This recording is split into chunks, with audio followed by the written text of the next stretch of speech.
How to export chat history on WhatsApp. Hello guys, if you want to export chat history in WhatsApp, first step, click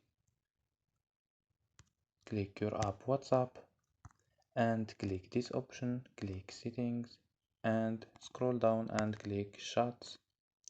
Scroll down and go to chat history, and here you can export chat. So don't forget like and subscribe. Bye.